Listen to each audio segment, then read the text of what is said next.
Oh, and football fans, welcome inside the set of Gridiron Glory. Thank you for joining us for coverage of Week 8. I'm your host, Blake Brody.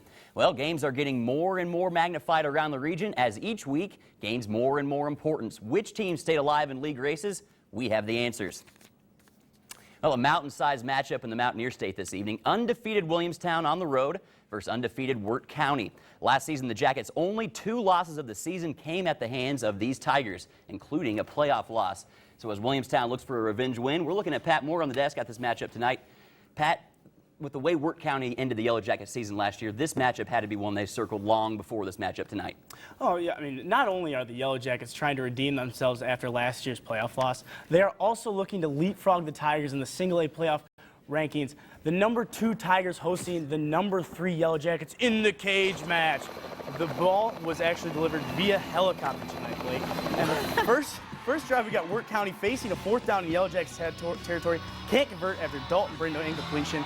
The Tigers would get the ball back after a Williamstown 3-and-out, and Taylor Campbell is going to find JT Nemeth for 15 yards here. And then later in the drive, Campbell is going to find Dalton Brindo in the corner end zone. Just Calvin Johnson, what a catch. 13-yard touchdown. 7-0 Wirt County midway through first quarter. But Trey King is going to respond. He's going to take it up through the middle. He's going to find the sideline. He's going to take it all the way down to the 22-yard line of the Tigers. And then later in the drive, he's going to find himself in the Tigers' end zone at the goal line here. But he's going to fumble at the 1-yard line. Tough break for the Yellow Jackets. Just not going their way. And now the Tigers with the ball, and Campbell's going to try to find some breathing room, but he fumbles the keeper. Back-to-back fumbles, and 2 plays later, Mike Adams is finally going to punch us in. The PAT was no good, 7-6, but Williamstown, the victors tonight, 27-13. They had 20 unanswered points after Brindo's just great catch. A stat here you got to look at, Trey King once again over the century mark and a touchdown. Huge. He's been great for Williamstown all season long. So Williamstown gets that revenge win over Wirt County. They exercised those demons a little bit against the Tigers. What made the Yellow Jackets so successful tonight, Pat? I mean, really, it's all about the defense. It's making the plays that count. Turnover on downs, huge. They also had a interception for return, Amos with a TD. And also, I want to say, Jake Tracewell is managing this game pretty well. He's not doing too much, but he's cutting the turnovers down and letting Trey King and Mike Adams do his thing. Okay, so Williamstown, a big win tonight. They're going to probably jump Wirt County now from 3 over to 2. What does a win like this do for the Yellow Jackets' confidence this time of the season? It's huge. I mean, confidence, it's Week 8. It's the playoffs are right there, and they're going to be in top form. Okay, Pat. Well, Williamstown gets that big win. Covering it for us, Pat Moore. Thanks a lot tonight, man.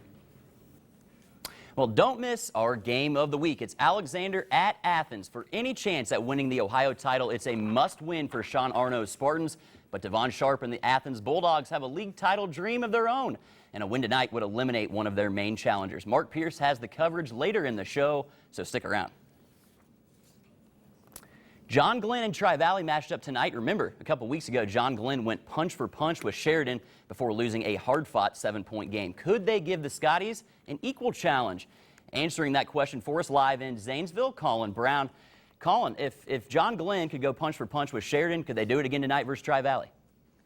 Yeah, the Muskies were looking to redeem a loss 2 weeks ago at Sheridan with a win against the Scotties tonight. And winning a football game would be one small step for John Glenn, but beating Tri-Valley would be one giant leap in the MVL. We start off, it was an offensive struggle early on in the game, and Nathan Strock looking for a receiver, but unfortunately, John Glenn, defensive lineman Dallas Morgan with the sack.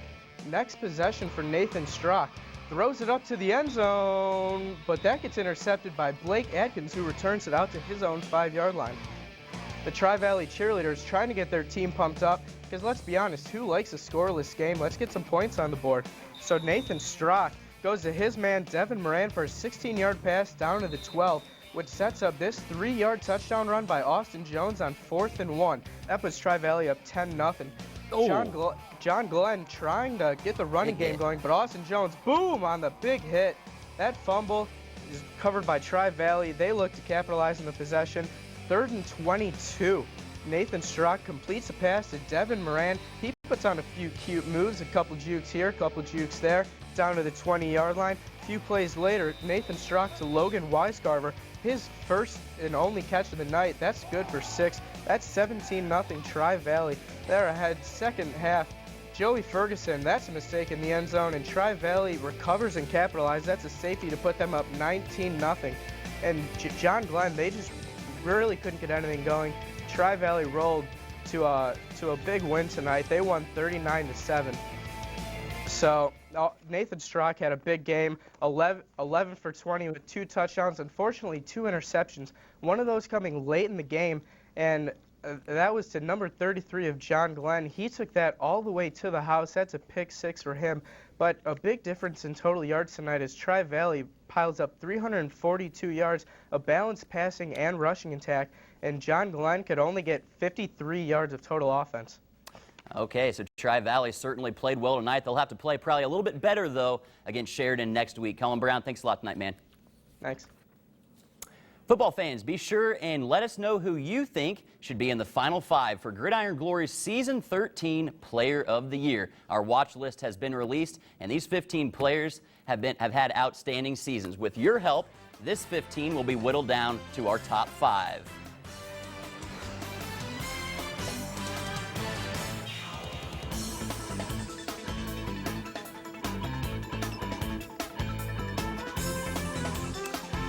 Be sure and make your voices heard for Player of the Year by checking out our page at WOUB.org and commenting on our Player of the Year page. It's at WOUB.org, your top source of all coverage of Southeast Ohio football.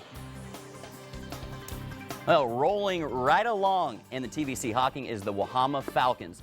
But while they continue to make headlines, the Rebels of South Gallia have quietly charged to a 6-1 record. Eager to make a little noise of their own, they welcomed Wahama into Crown City tonight.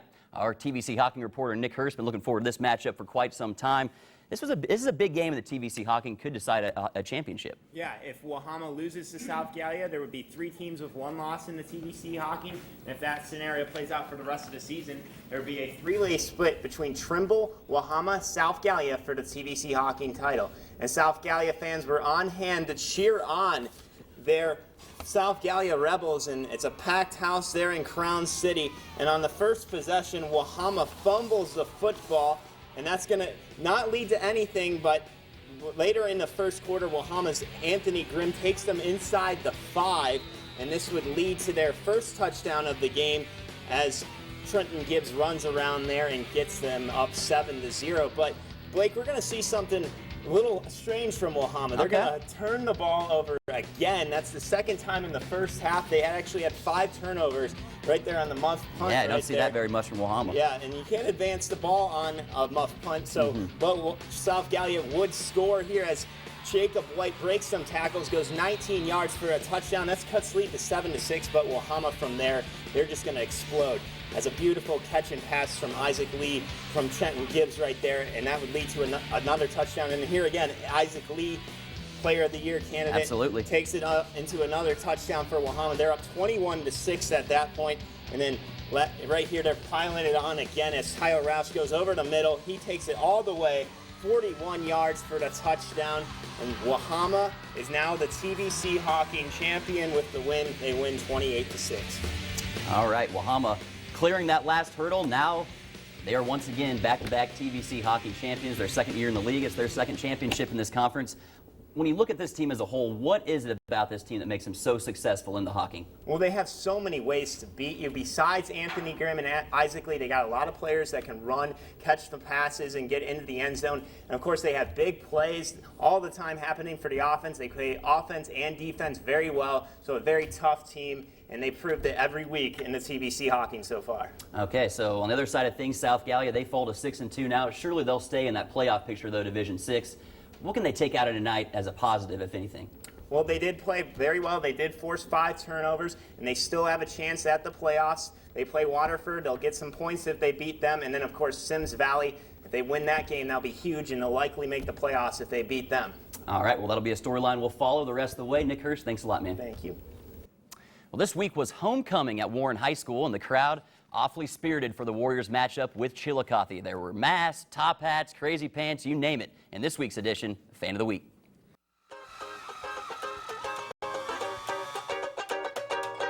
Now, can you see it all? You look completely blind. Yeah, I can see. and I can breathe. And Okay, that's good. I mean, Yeah. you can see and breathe. That's pretty vital to survival.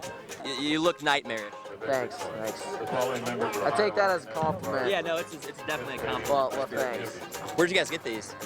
They're actually, kind of scared to admit it, but they're actually the girls' varsity warm-up kits for basketball. Hey, where are you from? Get a cheer started. Gridiron Glory. What's that? It's a high school football show, WOUB.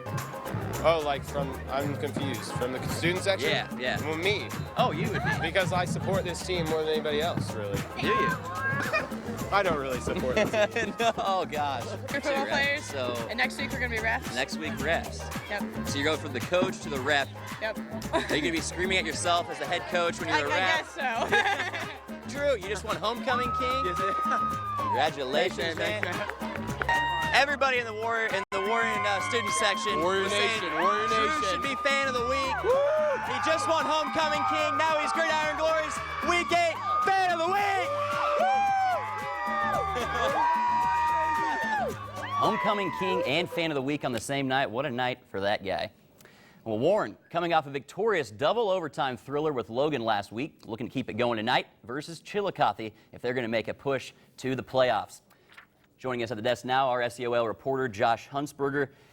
Tonight, quarterback Dylan Leffingwell back at the underhelm for the Warriors. What would his return mean for Warren tonight? Yeah, well, last week they ran kind of a wildcat with running back Jeremy Hasty and were able to beat Logan in double overtime. But they went back to the throwing game this week with Leffingwell, but a muddy field and a tough Chillicothe defense made for a tough return for this star quarterback. Now, it was homecoming tonight at Warren, and they were really excited for this one. They were doing their job. They forced a punt early on in the game. With a little bit of trickery here.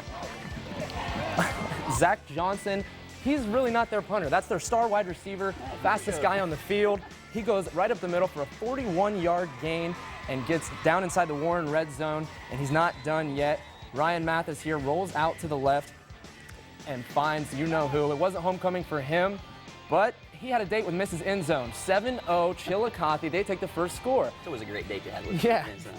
Leffingwell trying to get the passing game going, but you can't do that without protection. He's dropped by Isaiah Thomas. That made this for a 3rd and 26. Leffingwell's got to go deep. He basically just throws it up. Intercepted by Jalen Jones. Makes him pay for just throwing it up in the air like that. Don't get too upset, Warren fans, because Ryan Mathis, just 2 plays later, gives it right back. Jeremy Hasty just waiting for the ball. Now Warren's got the ball back. They got good field position late in the second quarter, so now they have a chance to make something happen.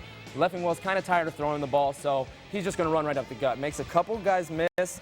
13-yard gain here, and now they're inside the Chillicothe red zone. Now just 13 seconds left. Leffingwell has to go up top and would be intercepted by Don Turley.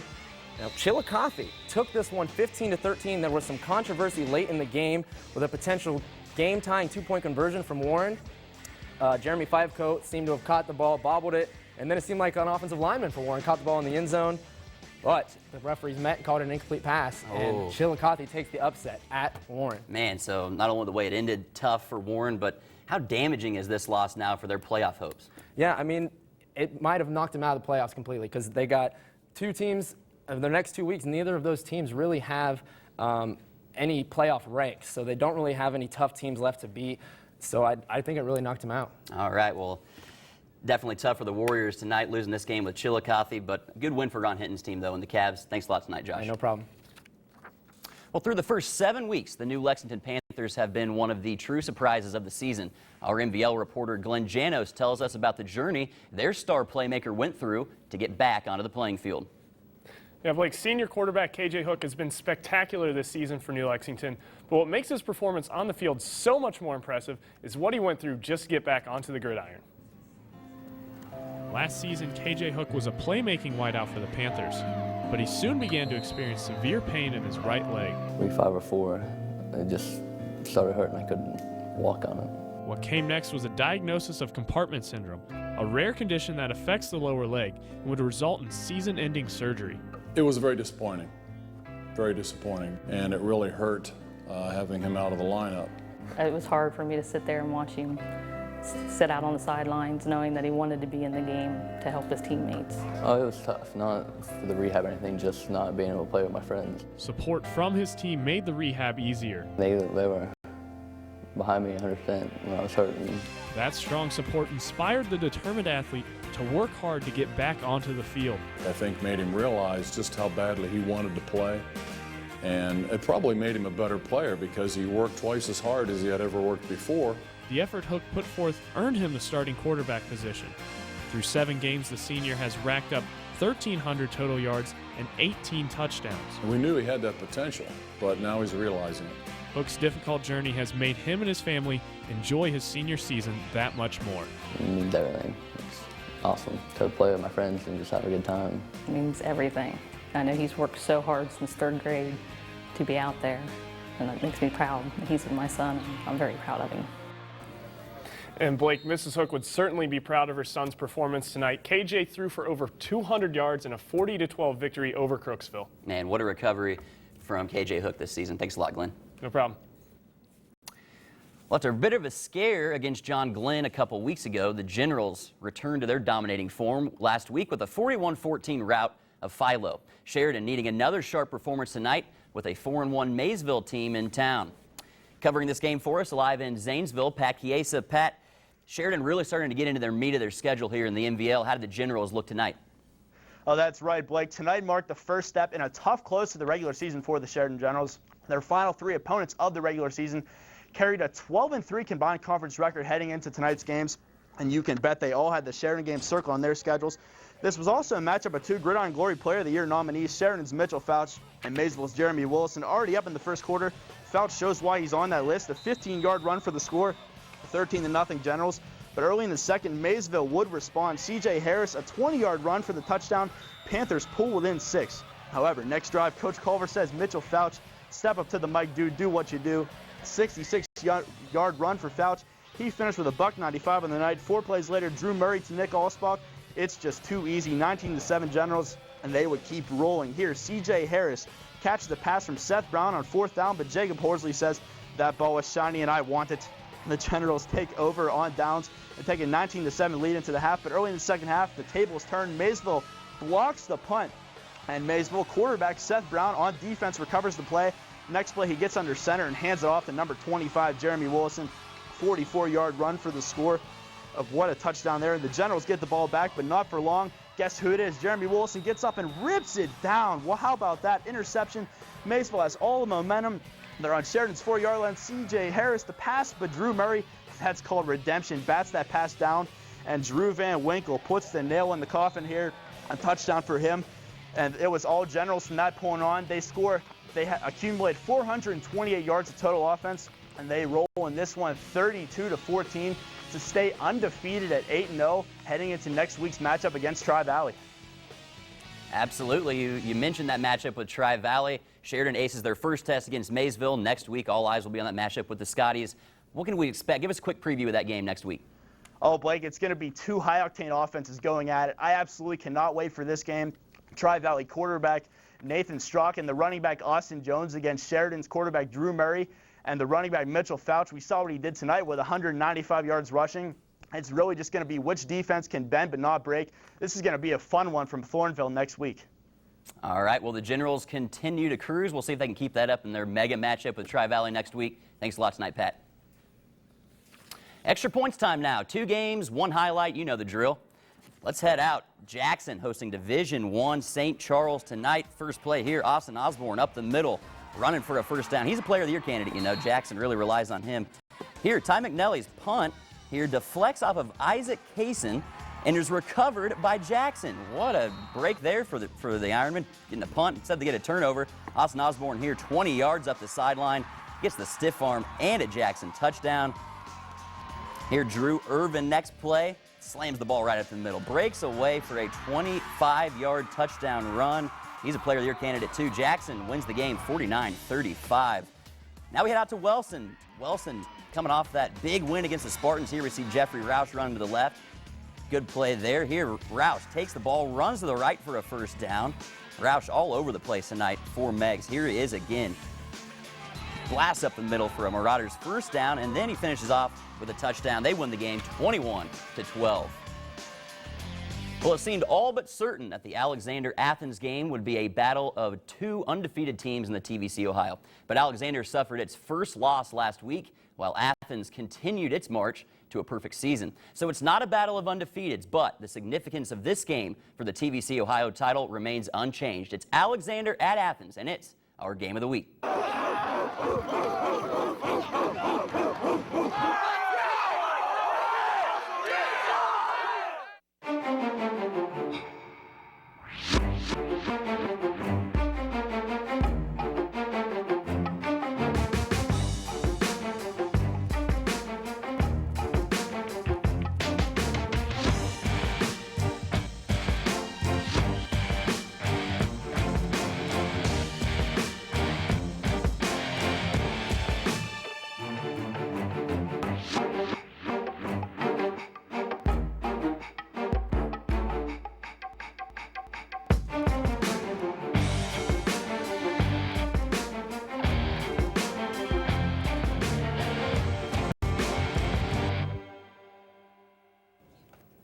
At this mega matchup in the Ohio Forest tonight, our TVC Ohio reporter Mark Pierce. Mark, huge game for the Spartans to stay alive in the TVC Ohio chase, but the Bulldogs could officially eliminate them with a win tonight. Right, and Blake, this is a huge matchup, and we expected it to be intense. We've been talking about a three-headed monster in the TVC Ohio all year. Tonight could either hype up the three-way tie rumors even more or narrow the race to two. This is the championship we're talking about. If you can't get the blood flowing for this game, there's something seriously wrong with you. After a Spartan turnover, the first possession, the Bulldogs start with momentum. Devon Sharp mounts his horse and gallops through the Spartan defense. Stretch out, little one. Can't get in, but he'll score on the next play. 6-0 Athens. Bulldogs defense playing like a pack of wild wolves. Trey Bennett has nowhere to go. They only had 1 yard in the first half. The Spartans did. After a 3-and-out for Alexander, the Bulldogs quarterback Josh Skinner shows off some sexy leg work, and then Devon Sharp, he's going to pump fake, run to his right, and oh, get out of my way! Into the end zone. Wow. 12-0 Bulldogs. Vertically leaps over the defender. 3 plays later, Devon Sharp's going to get some love. Well-deserved after the vertical. That's amazing. After a 3-and-out for the Alexander, or 3 plays later, Sharp is going to find the end zone and for an 18-0 Bulldogs lead. Alexander finally gets some momentum here, getting the fumble off of Chris Russell's screen pass, but they can't get anything going. 3-and-out for the Spartans, which sets up Devon Sharp showing off his arm, finding Josh Maxson for 40 yards down the field. He can do it all. But Skinner gets in on the action too, saying, hey, look, I'm the real quarterback. 21-yard pass to Cody Mack, puts them up 24-0 at halftime. And the route's on. Yeah, 40-7 is your final score, Blake, and really it was all Bulldogs for the entire game. Yeah, it certainly looks like it, man. None of us saw this coming tonight. So what went wrong for Alexander, and what went so right for the Bulldogs? Well, for the Spartans, Trey Bennett went down with an ankle injury, and that really just killed the offensive flow. And he's probably out for the year, just a very serious ankle injury. And from there, they had Gage Miller playing quarterback, and he's not a quarterback. He's a wide receiver. Right. So he ended up throwing 3 interceptions, and that's not going to do it against a Bulldogs defense that has been playing as consistently as they have all year. Okay, so now next week, the Bulldogs travel to Wellston. With that Nelsonville York game, Week 10, could this be a possible trap game for the Bulldogs? Right, you can't overlook Wellston, but they're out without Jalen Prater now. So without their number 1 offensive threat, I like the Bulldogs getting to undefeated for Week 10. All right, well, we'll be at that matchup next week, Week 9. Mark, thanks a lot tonight, man. Good stuff. Well, for a look at the TVC Ohio as a whole, we go over to our TVC Ohio reporters Justin Sampson and Brad Hawley. Guys, what went on around the league tonight, and what can we take away from it? Well, Blake, it was a very impressive night for the top 2 teams left in the TVC Ohio chase. Athens took care of Alexander, as Mark said, while Nelsonville York really handled the Vinton County Vikings 41-0. Now, really the only difference in these 2 almost identical scores was the fact that the Spartans have really been in the TVC Ohio chase for the better part of the season, while the Vikings have been at the bottom of the barrel. Now it looks like both the Bulldogs and Buckeyes have a really good chance to take care of business next week, given what happened tonight. Yeah, what happened tonight, Justin, was that there were 2 huge injuries in the quarterback position. The first one is Alexander's quarterback, Trey Bennett. The other one is future Northwestern Wildcat, Jalen Prater. He also went down with an injury. Both went down with serious ankle injuries, and now their seasons are in doubt. Wellston's playoff chances took a huge hit tonight as they lost to Meigs 21-12. And really, Wellston kind of eliminated from playoff contention, as is Alexander, following those two losses tonight. Now the Golden Rockets have to face this very potent Athens team next week. And with this Prater injury, he really anchors that offensive and defensive unit for the Golden Rockets. Now Devon Sharp, he continues to put up video game type numbers. And what's even scarier for the defense is that they have to play for the rest of the season.